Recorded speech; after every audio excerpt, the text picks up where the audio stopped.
Well, welcome everybody to this first press conference of Virgin Money and the London Marathon Press Week. And, I know we say it every year what an interesting week we're in for, but I think that is redoubled this year. But firstly, let's hear from Hugh Brasher, racer, Virgin Money London Marathon. Yeah, welcome. As Andy has said, this is the first Virgin Money London Marathon and the 34th London Marathon. And one of our founding principles when my father Chris Brasher and John Disley founded the marathon was to improve the standard and status of British marathon running. And it's been 21 years since there has been some male interest from a UK perspective, and I'm delighted that today the first story of Race Week is the introduction of Mo Farah, who will be running his first marathon.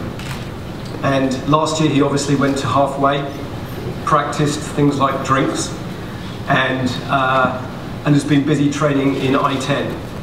And the support that the London Marathon has given to Mo throughout his career, from when he first took place in the mini marathon, where he was a winner 3 times, then through the time that he was at St Mary's, and now as part of the British Athletic High Altitude Training Centre in I-10. We are delighted that he is now taking place in his first marathon here in London. And so without further ado, I'd like to welcome Mo Farah.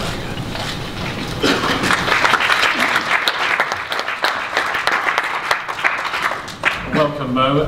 Just before we get underway, indeed we're going to see a little video highlight of Mo's exploits so far. Can I ask you, as ever, to turn your mobiles off to silent. When you're a double Olympic champion and a double world champion, what can you do? Let's have a look back and see what he's achieved, what he's looking forward to on Sunday. Greatest test so far. Mo Farah, he's got 5 athletes around him. He's in a position where it is vulnerable. They can see him and all he can do is sense them. And now he comes into the finishing straight.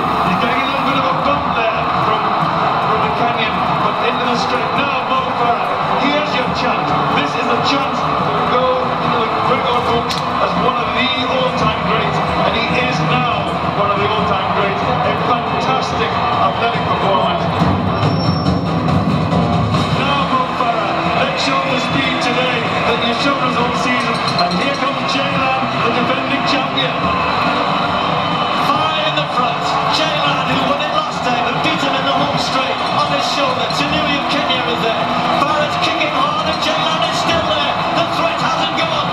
Mo Farah digging deep. He's got Jaylan right there. Then here's the last bit of acceleration. And Mo Farah starts to go away. It's still not one.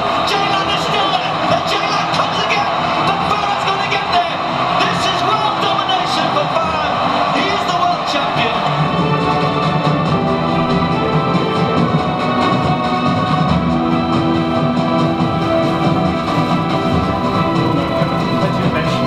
Champion and winning and gold, that's all on the track. Have you gone into the preparation for this race with any different mindset when you were building up to those apparently fantastic double achievements? Yeah, London Marathon is one of the biggest marathons in the world, and for me, I've been really looking forward to this since I was a kid, winning a marathon and going the full distance, and I've achieved a lot on the track, but I wanted to test myself, so it's going to be a big test on Sunday. Has the preparation in E10, the marathon training camp in the vicinity there and training in Kenya at altitude, has that gone as well as you could have hoped? Yeah, it's gone reasonably well. There's been obviously, if everything goes smooth, it's not always goes smooth. There's been a few hiccups, but at the same time, that's part of it. You get on with it. But it's gone as well as I wanted. Mo, do you still feel a novice? You've done all the training, you have excellent advisors, but you are still new to this. You're doing something very new. Do you feel anxiety, which is different to when you were building up to London and then Moscow last year? Yeah, it's different. It's completely different. Comparing from track to a road, it's different. And the reason it's different is, it's such a long way. You don't often compete that distance. in track, I know I can do reps or sessions. When you do sessions, you can do like 2,000, 1,000 over your distance easily. In the marathon, it's a lot more harder because not often in training you go over the distance. But I've learned a lot and I'm really looking forward to it. And it's just it's finding out whether I'm going to be good or not. Do you have a scale of targets so that, okay, we all know the British record, Steve Jones, 1985, winning Chicago, 2:07.13, and then the European record, 2:06.36. Are those for you, well, I hesitate to use the words, more realistic targets than something faster, or indeed a finishing place where you might finish? Yeah, my main target is definitely to go after the British record. Hopefully we can go close to the British record, and then we'll see what comes with it. But it's just, incredible. It's going to be an incredible race, whatever happens. Because, the life, if you look at the field, it's just, It is something special, isn't it? Well, I'm sure we will have questions. Our mics are ready. If you would please, as ever, announce your name and your organisation if you're going to put a question. One over here. Mark Fleming, BBC News. Mo, during your career, you've won pretty much everything. Do you feel, in terms of your reputation, is Sunday a risk as your reputation as a winner? Every race is a risk. Every race you go through is, you achieve a lot, and you want to win, but you're not guaranteed to win that race. You can do too much training, so I guess everything is with a risk. For me, in terms of the field, just definitely want to thank Dave Bedford for making an easy race for me, because it would have been nice to just go out there and not think about anything and just think about time and stuff. But I've gone straight in the deep end, and that's what champions do. You don't get an easy way. And on Sunday, my first aim is definitely to go after the British record, and second, see what comes along with it. But mainly, to try and respect the distance. So no risk to your reputation? No, not at all. It makes me more, of a champion, I guess. For going out there and going straight in. For me, I like to just, I'll just do whatever. Take it again. Other questions? Hi, Rob Harris, Associated Press. Two parts. First of all, a lot of people will be concerned whether you can go the distance, obviously, after seeing you collapse and what happened in New York. And secondly, have you negotiated any deals to come back and race again yet? And is that about whether the money's right? No, there's been nothing, no negotiations or anything. To answer the second question, and the first question is, after New York, I'm fine, I'm good. It's just, what happened in New York, I fell over early on, and it was just hard, once you go down in a race, mentally and physically, you're so tired. And the reason sort of why I collapsed afterwards was, I gave it 110%, I gave it all I could. And towards the last 4 miles, I was definitely just trying to finish the race, and for me, I was feeling it. And towards the end, I can see stars because it just means I was out of it completely. And afterwards, that's what happened. I guess it's great to have my coach up, Walter Salazar. He's been there and done it, so he just told me, "Get up, you're right, man. Stop faking it. Get up." But yeah, I'm fine, and but I'm glad that something happened in New York than here. Sorry, could this be your only London Marathon then, potentially?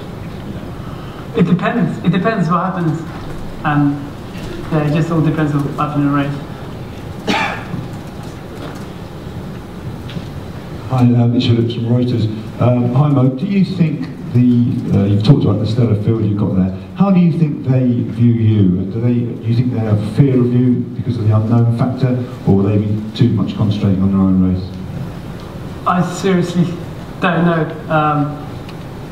With the guys, and there's so many guys out there, I don't know what to think of it, but at the same time I know, I'll give it 110%, but I don't know what they're thinking. For me, I know what I'm thinking, but I don't have a clue what they're thinking. Other questions? got a subsidiary. Secondary. So just go back to what you said before. You've got the British record as your target. Are you going out and going to run a timetable time? And if the pack breaks away, you'll just stick to your time, or do you think you'll be caught up with them on a race day mentality and go with them? I think it's just go out there, and, go with the group and see what happens. But try and be patient. That's my aim, and not waste too much energy. Let's just take one from here, and then we can come back to you. Hi, Simon Hart from Telegraph.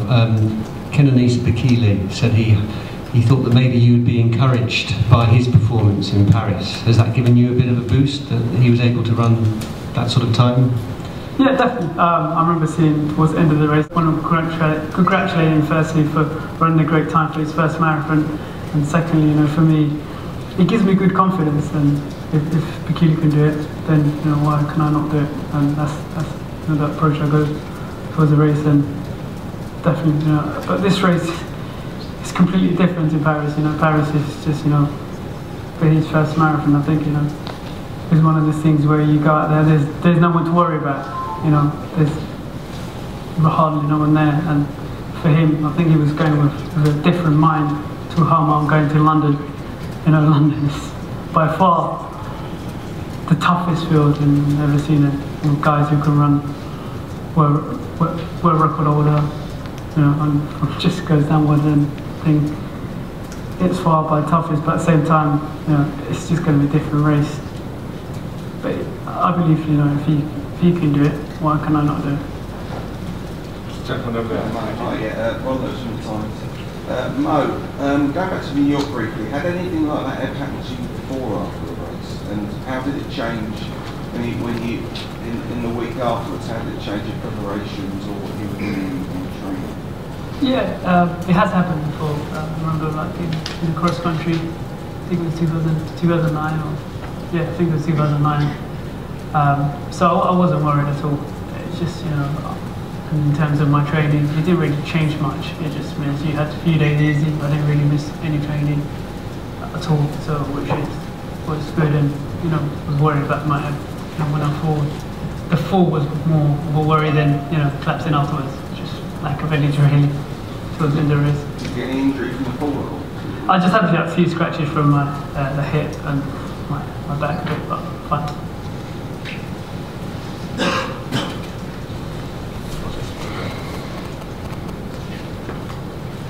Roger Robinson, Runners World Running Times USA.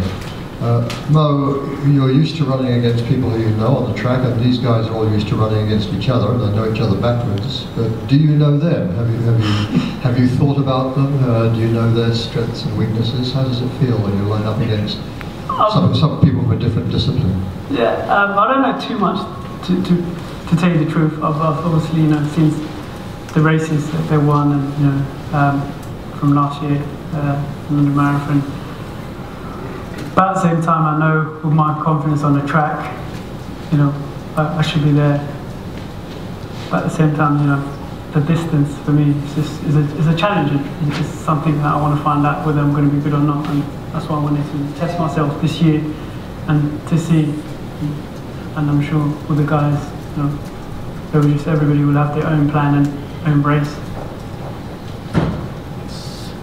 Question there? Yes. You mentioned hiccups in your preparation. Was there anything in particular or anything unusual that happened to you as you were preparing for this race? No, it's just in terms of as an athlete, you always go through challenges and just feel a bit tired. Just normal things in life. But there hasn't been any big things. It's just what goes with the training. Well, I think I was well aware that many of you wanted to talk to him individually, one-to-ones, and we've had the kind of open press conference, so we're certainly, equally in terms of our time pressures upon Mo, we then break, we can talk to TV and print and radio, etc. So this section of the press conference, I say thank you very much to Mo Farah, and of course we have our lead men starting tomorrow.